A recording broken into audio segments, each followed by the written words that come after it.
बेटी बचाओ बेटी पढ़ाओ का भी नारा मोदी सरकार ही ने दिया था। लेकिन आज देखिए कि मणिपुर के अंदर क्या हो रहा है। क्या मैं इस समय दिल्ली के जंतर मंतर पर मौजूद हूँ। यहाँ पर यूथ पार्लियामेंट का आयोजन किया गया और आपने जिस तरीके से बैनर पे अभी देखा होगा, साफ तौर से लिखा गया है कि मोदी जी मुद्दों से मत भटका, रोजगार कहाँ ये बताओ। यानी कि लगातार 2014 से अभी तक जो जवान है, युवा है, वो रोजगार को लेकर के मोदी सरकार से लगातार सवाल करते रहा है। यहाँ पर आप देख सकते हैं कि हाथों में पोस्टर्स भी, और यहाँ पर लिखा हुआ है साफ तौर से, सांप्रदायिक नफरत और कॉर्पोरेट लूट की राजनीति को ध्वस्त करो, रोजगार, सम्मान और जन अधिकारों के लिए एकजुट हो, नौकरियों के 60 लाख से अधिक स्वीकृत पद खाली क्यों, मोदी सरकार जवाब दो। और रेलवे में 1,40,000 सुरक्षा स्टाफ के पद खाली क्यों, मोदी सरकार जवाब दो। यानी आपका पोस्टर देख रही हूँ, वहां पर आप लोगों ने लिखा है मोदी जी मुद्दों से मत भटकाओ, रोजगार कहाँ है ये बताओ। क्या कहना चाहते हैं? हम कहना चाहते हैं कि जो वर्तमान सरकार एनडीए की चल रही है, ये 2014 में युवाओं से ये वादे करी थी कि हम आप युवाओं को प्रति वर्ष 2 करोड़ रोजगार देंगे, साथ ही 15 लाख प्रति लोगों के खाते में देंगे। तमाम तरह की वादे थी।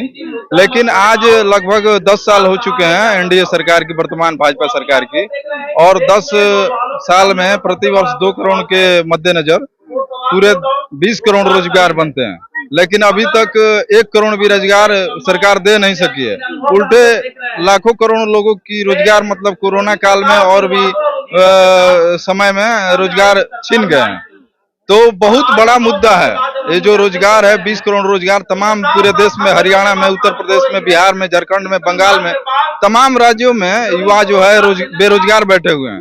जो बेरोजगारी प्रतिशत है दिन प्रतिदिन प्रति वर्ष बढ़ती जा रही है। तो ये बहुत बड़ा के नौजवान, चाहे वह बिहार हो, बंगाल हो, उड़ीसा हो, मुंबई हो, तमाम जगहों पर आप लोगों को मालूम होगा कि हजारों हजार की संख्या में सड़कों पर उतर रहे थे। लेकिन उनकी आवाज को दमन के जरिए, जेल के जरिए, कई हजारों हजार छात्रों पर मुकदमा है, तो कई 1 हजारों छात्र जेल में बंद है। तो सरकार तो लगातार दावा कर रही है कि रोजगार दिए जा रहे हैं। अभी 2 दिन पहले ही 70,000 जो है एक तरीके से ऑफर लेटर पीएम मोदी ने खुद दिया। ऐसा नहीं है। सरकार तमाम सरकारी संस्थानों को निजीकरण कर रही है, और निजीकरण में एक गुलाम की तरह लोगों को रखा जाएगा। और सरकार जो निजीकरण के जो मालिक हैं, जिस कंपनी के मालिक हैं, वो अपने हिसाब से काम के जो घंटे हैं बिना निश्चित किए अपने हिसाब से काम कराएंगे, और अपने हिसाब से उन लोगों को जब चाहे बाहर भी निष्कासित कर देंगे। तो हम ऐसा नहीं चाहते हैं कि सरकार निजीकरण को बढ़ावा दे। हम चाहते हैं कि सरकार सरकारी संस्थानों को बढ़ावा दे, और भी जो निजी संस्थान है उसको और सरकारी करे। आपने बैनर पे लिखा है कि मुद्दों से नहीं भटकाओ, तो आपको क्यों लग रहा है कि मोदी सरकार मुद्दों से भटका रही है? मोदी सरकार मुद्दों से हमें भटका रही है इसलिए कि देश के 400 स्टेशनों को निजीकरण कर दिया गया, और तमाम रेलवेज को निजी हाथों में दे दिया गया है, और तमाम जो सरकार प्राइवेट करके और बोल रही है कि हम रोजगार दे रहे हैं। तो इस तरीके का कोई नहीं, और निजी संपत्ति, निजी लोगों के हाथ में संपत्ति दे रही है और बोल रही है कि हम रोजगार दे रहे हैं। इस तरीके से कर करके युवाओं को मुद्दों से भटका रही है। मुझे पीड़ा हो रही है और काफी क्रोध भी आ रहा है मणिपुर की घटना। क्रोध आ रहे हैं तो ब्रजभूषण सिंह को अभी जेल में रहना चाहिए था। ब्रजभूषण सिंह को बचाने में लगा, चाहे यूपी हो, जहां जहां भाजपा की सरकार है। आप देख लीजिए यूपी, जो कहता है कि योगी मॉडल, हथरस में जिंदा जला दिया जाता है महिलाओं को रातों रात। लेकिन वो लोग तो राजस्थान की बात कर रहे हैं, छत्तीसगढ़ की बात कर रहे हैं कि देखिए वहां पर महिलाएं सुरक्षित नहीं है, उस पर भी तो बात करनी चाहिए। यही है कि जब उस पर सवाल आएगा, जब उस पर बात होगा, तो कभी राजस्थान पर बात करेगा, कभी बंगाल पर बात करेगा, तो कभी बिहार पर बात करेगा। लेकिन मणिपुर की जो घटना है, उसमें बोलने में उसे शर्म आ रहा है, क्योंकि उसकी नकारापन 77 दिन के बाद जब वीडियो वायरल हो गया, और अभी जो सीबीआई जांच कर रही है, जिन्होंने वीडियो को वायरल किया, कार्रवाई किन पर हो रहा है? जिन्होंने इस घटना, जो उनके साथ जो कुकृत्य किया गया, उसका उजागर किया, तो कार्रवाई उन पर हो रहा है। यह सरकार पूरे देश के अंदर नफरत का बाजार बोल रहे हैं, देश के नौजवानों को उन्मादी बनाना चाहता है। और इसलिए हम लोग आज जो संसद भवन में आए हैं कि आज जो नौजवानों को, जो आपने करोड़ों करोड़ नौजवानों को रोजगार देने का वादे किया, और यहाँ के जो अमित शाह, उन्होंने क्या कहा, हमारा वह चुनावी जुमला था, नौजवान पकोड़ा बेच। तो यही नौजवान आने वाले जो ये 2024 है उसको गद्दी से उतारने का काम करेगा। और यह सरकार अब निश्चित तौर पर उनकी आवाज जब भी आज युवा अपनी आवाज उठा रहे हैं, अपनी बात कहने, नौकरियां मांगी जा रही है, तो सरकार के खिलाफ से उन पे कार्यवाही होती है, जेलों के पीछे डाल दिया जाता है। ये पूरी तरीका से, क्योंकि यह सरकार हिटलर शाही की सरकार है, जो वायदे किए थे। और यहाँ पर तो नौजवान जैसे ही रोजगार का सवाल करता है तो उसे जो है कि उसके बीच में मोहब्बत की जगह पर नफरत की बीज बोते हैं।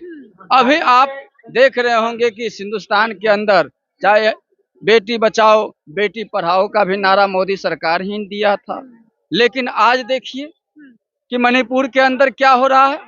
मणिपुर के अंदर जहां भाजपा की सरकार है, जहां भाजपा की हुकूमत है, वहां की मुख्यमंत्री है, 10 किलोमीटर तक महिलाओं को निर्वस्त्र करके घुमाया जाता है और वहां के मुख्यमंत्री हाथ पर हाथ उसका समर्थन है।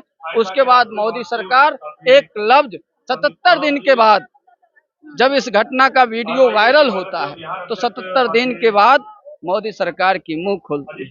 तो यह कितना खतरनाक बात है कि बेटी बचाओ बेटी पढ़ाओ की नारा। 2024 में आप लोग कह रहे हैं युवा झूम रहा है और कह रहे हैं 2024 में फिर से नमो, पूरी तरीके से सीट पक्की कर दी एक बार 2024।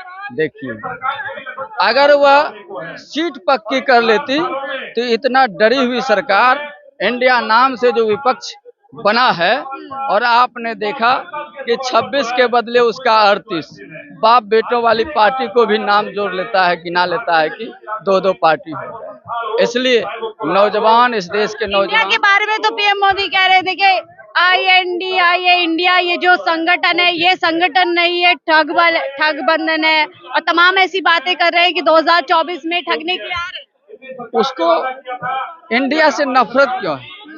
अचानक भारत से प्यार बढ़ गया उनका। इंडिया से नफरत। और उसके बाद एनडीए कब था? एनडीए पहले था जिस समय नीतीश कुमार भी उनके साथ में था। अभी नीतीश कुमार उसके साथ में है?